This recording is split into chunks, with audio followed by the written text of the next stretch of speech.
सभी को पता है कि हमारे प्रधानमंत्री अमेरिका के 3 दिवसीय दौरे पर हैं और पीएम मोदी का ये नवा यूएस दौरा है।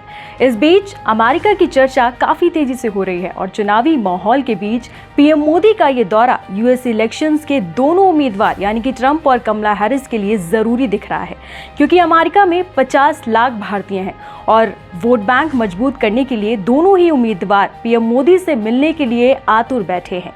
लेकिन आखिर अमेरिका में भारतीयों की इतनी ज्यादा संख्या कैसे है, ये बहुत ही बड़ा सवाल है।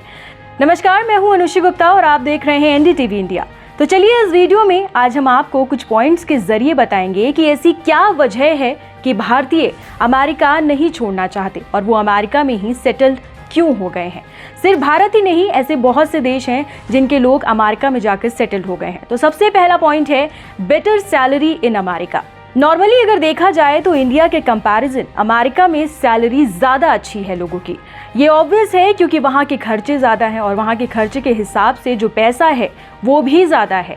अमेरिका के लिए H1 वीज़ा 6 साल का लगता है, जिसके बाद लोग वहीं पर रहकर सेटल होने का सोचने लगते हैं। दूसरा point, get tangled in daily life, मतलब इतने सालों तक रहने के बाद लोग खुद का बिजनेस वहीं एक्सपेंड कर लेते हैं। बच्चों की पढ़ाई शुरू हो जाती है, मतलब एक फ्यूचर प्लान जो नॉर्मल इंसान कर लेते हैं उसके बेसिस पर वो खुद को वहाँ प्रॉपर सेटल कर लेते हैं, जिसके बाद वहाँ से मूव करना बहुत ही मुश्किल हो जाता है। जाहिर सी बात है, किसी का बिजनेस अगर कहीं पे सेटल हो जाए तो वहाँ से मूव आउट करना बहुत ही डिफिकल्ट माना जाता है। तीसरा point, free education for kids in public school. बच्चों के लिए अमेरिका में जो पब्लिक स्कूल्स हैं वहाँ पर फ्री एजुकेशन है और इसे हम अगर इंडिया में देखें तो जो पब्लिक स्कूल हैं वहाँ पर लोग अपने बच्चों को पढ़ाना ही नहीं चाहते, लोग प्राइवेट स्कूल में भेजना ज़्यादा प्रेफर करते हैं।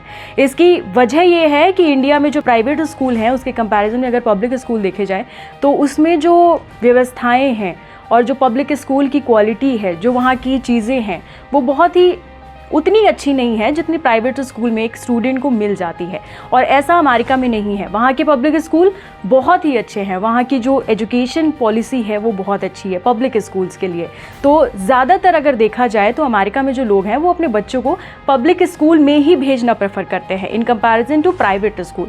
लेकिन इंडिया में लोग अपने बच्चों को प्राइवेट स्कूल में ही पढ़ाना चाहते हैं, अच्छी शिक्षा को देखते हुए। चौथा point, cleanliness and no pollution. Government बहुत हेल्पफुल है। चौथे पॉइंट की अगर हम बात करें तो इंडिया के मुताबिक अभी भी अमेरिका की सड़कें बहुत साफ सुथरी और पोल्यूशन फ्री हैं। सबसे बड़ा पॉइंट इसमें यह है कि लोग रिस्पॉन्सिबल हैं अमेरिका में जो गवर्नमेंट के रूल्स एंड रेगुलेशन हैं उसको भी लोग बहुत ही लेकर जागरूक हैं वहाँ पर। और अगर ये चीज़ हम इंडिया में देखें तो वो आप खुद ही समझ सकते हैं, वहाँ का लिटरेसी रेट बहुत ज़्यादा है जो कि इंडिया में नहीं है। साफ सफाई के मामले में जो अमेरिका है वो बहुत ही अच्छा है। पांचवा point, better work culture in corporate.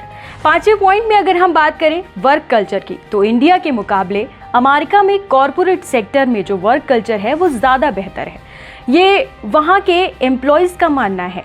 छठवां point, strict and prompt law and order. If we are comparing to India, corruption नहीं है वहाँ पर। अगर कोई क्राइम होता है तो उसकी सुनवाई बहुत ही जल्द एक प्रॉपर तरीके से होती है और तुरंत एक्शन भी लिया जाता है, जो कि इंडिया में बहुत टाइम तक चीज़ें एक्सपेंड कर दी जाती हैं।